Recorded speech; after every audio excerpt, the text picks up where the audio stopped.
जय हिंद मित्रांनो, एक्झाम जागर या एज्युकेशन यूट्यूब प्लॅटफॉर्मवर तुम्हा सर्वांचं पुन्हा एकदा स्वागत आहे. मित्रांनो, या आधीच्या सत्रामध्ये तुमच्यासाठीचा प्रश्न होता, कोणते स्थळ हे रामसर यादीत स्थान मिळवणारे भारतातील 82वे स्थळ ठरलं आहे? या प्रश्नाचं योग्य उत्तर आहे पर्याय क्रमांक 4, म्हणजेच नक्ती पक्षी अभयारण्य हे रामसर यादीत स्थान मिळवणारे भारतातील 82वे स्थळ ठरलं आहे. या नक्ती पक्षी अभयारण्याबरोबरच नागी पक्षी अभयारण्याचा सुद्धा या रामसर यादीत समावेश करण्यात आलेला आहे.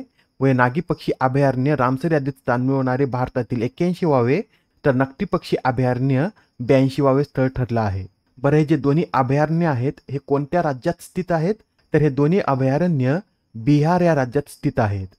आजच्या सत्राचा पहिला प्रश्न पहा, कोणता देश आर्टेमिस एकॉर्ड्सवर स्वाक्षरी करणारा 42वा देश ठरला आहे?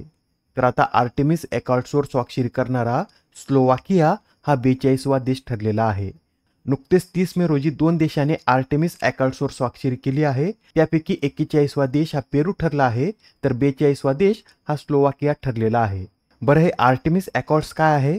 तर नासाने US परराष्ट्र विभागाच्या समन्वयाने इतर 7 संस्थापक सदस्य राष्ट्रासह 2020 मध्ये या आर्टेमिस एकॉर्डची स्थापना केली. व हा जो आर्टेमिस एकॉर्ड आहे हा 1967च्या UST म्हणजेच आउटर स्पेस ट्रीटीवर आधारित आहे आणि या अंतर्गत 2025 पर्यंत मानवांना चंद्रावर परत पाठवण्याचा हा अमेरिकन नेतृत्वाचा प्रयत्न आहे. बरं, या आर्टेमिस एकॉर्डचे एकूण किती संस्थापक देश आहेत? तर 8 संस्थापक देश आहेत. यात Australia, Canada, Italy, Japan, Luxembourg, UAE, UK आणि US हे याचे 8 संस्थापक देश आहेत. बरं, आपल्या भारताने सुद्धा या आर्टेमिस एकॉर्ड्सवर स्वाक्षरी केली आहे का? तर आपल्या भारताने सुद्धा यावर स्वाक्षरी केली आहे व या करारावर स्वाक्षरी करणारा भारत 27वा देश ठरला होता. चीन व रशिया या देशांनी या करारावर स्वाक्षरी केलेली नाही. प्रश्न क्रमांक 2, सिक्कीमचे मुख्यमंत्री म्हणून कोणी शपथ घेतली आहे? तर आता सिक्कीम राज्याचे नवे मुख्यमंत्री म्हणून प्रेमसिंग तमांग यांनी शपथ घेतलेली आहे. प्रेमसिंग तमांग प्रथम 2019 मध्ये सिक्कीमचे मुख्यमंत्री बनले होते व त्यानंतर आता त्यांनी सलग दुसऱ्यांदा सिक्कीमचे मुख्यमंत्री म्हणून शपथ घेतलेली आहे. बरं, त्यांना पद व गोपनीयतेची शपथ कोणाद्वारे देण्यात आली? तर मुख्यमंत्र्यांना राज्यपालाद्वारे शपथ देण्यात येते व सध्या सिक्कीम राज्याचे राज्यपाल हे लक्ष्मण प्रसाद आचार्य आहेत व त्यांनीच प्रेमसिंग तमांग यांना पद व गोपनीयतेची शपथ दिली आहे. बरं, हे जे प्रेमसिंग तमांग आहेत हे कोणत्या पक्षाचे नेते आहेत? तर प्रेमसिंग तमांग हे सिक्कीम क्रांतिकारी मोर्चाचे नेते असून त्यांच्या पक्षाने पार पडलेल्या विधानसभेच्या निवडणुकीत सिक्कीममधील 32 जागांपैकी 31 जागा मिळवत बहुमत प्राप्त केलेलं आहे. बरं, सिक्कीम राज्याची स्थापना कधी करण्यात आली होती?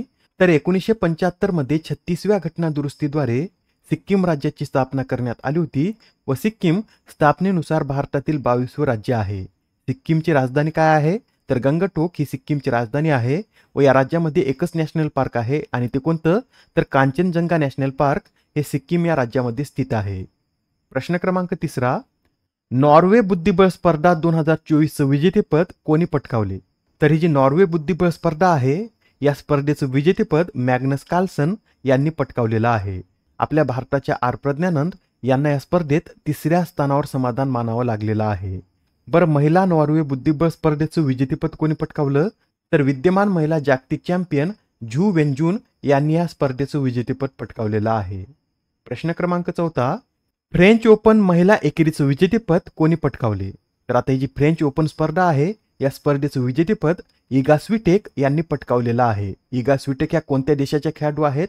तर इगा स्विटेक या पोलंड देशाच्या खेळाडू असून त्यांनी अंतिम सामन्यात इटलीच्या जॅस्मिन पाओलिना यांना हरवून 4थ्यांदा फ्रेंच ओपन स्पर्धेचं विजेतेपद पटकावलेलं आहे व त्यांनी आता सलग 3ऱ्यांदा फ्रेंच ओपन ही स्पर्धा जिंकली आहे.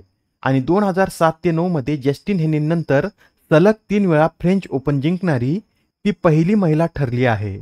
फ्रेंच ओपन पुरुष एकेरीचं विजेतेपद कोणी पटकावलं आहे? तर कार्लोस अल्कराज यांनी अंतिम सामन्यात अलेक्झांडर झ्वेरेव यांना हरवून पटकावलं आहे. हे जे कार्लोस अल्कराज आहेत हे स्पेन या देशाचे खेळाडू आहेत व यासच अल्कराज हे 3 ग्रँडस्लॅम फायनलमध्ये पोहोचणारे सर्वात तरुण खेळाडू ठरले आहेत. त्यांनी याआधी 2022 मध्ये US ओपन तर 2023 मध्ये विम्बल्डन स्पर्धेचं विजेतेपद सुद्धा पटकावलेलं आहे. प्रश्न क्रमांक 5, IIFT चे नवीन कुलगुरू म्हणून कोणाची नियुक्ती करण्यात आली? IIFT म्हणजेच international institute of foreign trade व आता इंटरनॅशनल इन्स्टिट्यूट ऑफ फॉरेन ट्रेडचे नवीन कुलगुरू म्हणून राकेश मोहन जोशी यांची नियुक्ती करण्यात आली आहे. राकेश मोहन जोशी यांच्याविषयी सांगायचं झालं तर ते याआधी IIFM म्हणजेच Indian institute of foreign management येथे संचालक म्हणून कार्यरत होते व आता ते IIFTचे कुलगुरू म्हणून कार्य करणार आहेत. तसेच त्यांनी याआधी IIFTचे त्रैमासिक फॉरेन ट्रेड रिव्ह्यूचे संपादक म्हणून देखील कार्य केलेलं आहे व त्यांना इंडियन इकॉनॉमिक असोसिएशन तर्फे अटल बिहारी वाजपेयी या पुरस्काराने देखील सन्मानित करण्यात आलं होतं. आता हा प्रश्न पहा, यात काय विचारला आहे तर आशिया बँकरद्वारे best conduct of business regulator पुरस्काराने कोणाला सन्मानित करण्यात आले? या प्रश्नाचं योग्य उत्तर आहे पर्याय क्रमांक 2 म्हणजे सेबीला आशियाई बँकरद्वारे best conduct of business regulator या पुरस्काराने सन्मानित करण्यात आले. सेबी म्हणजे काय? Security exchange board of India व याची स्थापना 1992 मध्ये करण्यात आली होती. याचं मुख्यालय मुंबई येथे आहे व सध्याच्या अध्यक्षा कोण आहेत तर माधवीपुरी बुच या सेबीच्या अध्यक्षा आहेत व सेबीच्या अध्यक्षा बनणाऱ्या त्या पहिल्याच महिला आहेत. प्रश्न क्रमांक 7 नुकतेच विमान अपघातात निधन झालेले विल्यम अँडर्स हे कोण होते? तर हे जे विल्यम अँडर्स आहेत हे एक अंतराळवीर होते व एका विमान अपघातात त्यांचं निधन झालेलं आहे. ते अपोलो 8 मिशन अंतर्गत अंतराळात गेले होते व चंद्राभोवती प्रदक्षिणा घालणाऱ्या पहिल्या 3 व्यक्तींपैकी विल्यम अँडर्स हे एक होते. 1968 मध्ये अपोलो मिशन अंतर्गत त्यांनी पृथ्वीचं एक छायाचित्र काढलं होतं व हे छायाचित्र अर्थराईज या नावानं ओळखलं जातं. प्रश्न क्रमांक 8 अलीकडेच चर्चेत असलेल्या सोर्स कोड माय बिगिनिंग्स या आत्मचरित्राचे लेखक कोण आहेत? तर आता हे जे सोर्स कोड माय बिगिनिंग्स हे जे आत्मचरित्र आहे हे बिल गेट्स यांचं असून या आत्मचरित्राचे लेखक देखील बिल गेट्स हेच आहेत व हे जे बिल गेट्स यांचं आत्मचरित्र आहे हे 2025 मध्ये प्रकाशित होईल. महत्वाचं पुस्तक आहे, लक्षात ठेवा. सोर्स कोड माय बिगिनिंग्स या पुस्तकाचे लेखक हे बिल गेट्स हे आहेत. याआधी सुद्धा काही पुस्तक प्रकाशित झाली आहेत, ते सुद्धा आपण एकदा रिवाइज करून घेऊया. तर पहा, शेन वॉटसन यांचं द विनर्स माइंडसेट हे पुस्तक प्रकाशित झालं आहे. डी सुब्बाराव यांचं जस्ट मर्सिनरी, विजया देवी राणे यांचं maker of modern Goa, Sam Pitroda यांचं the idea of democracy, Raman Mittal आणि डॉक्टर सीमा सिंग यांचं the law and spirituality, Lakshmi Murdeshwarpur यांचं following the sun, S Jaishankar why Bharat matters, MJ Akbar व के नटवर सिंग यांचं Gandhi a life in 3 campaigns, professor KP Singh यांचं मोदी ॲट DU, तर रघुराम राजन आणि रोहित लांबा यांचं ब्रेकिंग द मोल्ड हे पुस्तक प्रकाशित झालेलं आहे. आजच्या सत्रामधील शेवटचा प्रश्न पहा, वायू प्रदूषणाचा सामना करण्यासाठी कोणत्या राज्याने जागतिक बँकेसोबत करार केला आहे? तर आता वायू प्रदूषणाचा सामना करण्यासाठी हरियाणा या राज्याने जागतिक बँकेसोबत करार केलेला आहे व या कराराअंतर्गत वायू प्रदूषणाचा सामना करण्यासाठी हरियाणा 10,000 कोटी रुपये खर्च करणार आहे. जागतिक बँकेविषयी हे सुद्धा नोट करून घ्या. जागतिक बँकेची स्थापना 1944 मध्ये करण्यात आली होती. याचं मुख्यालय वॉशिंग्टन DC येथे असून सध्या याचे अध्यक्ष अजय बंगा हे आहेत. बरं, जागतिक बँकेचं वित्तीय वर्ष काय?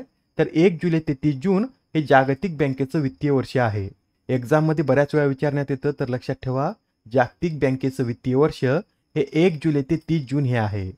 आजच्या सत्रामधील तुमच्यासाठीचा प्रश्न पहा, कोणता देश UPI तंत्रज्ञानाचा अवलंब करणारा दक्षिण अमेरिकेतील पहिला देश ठरला आहे?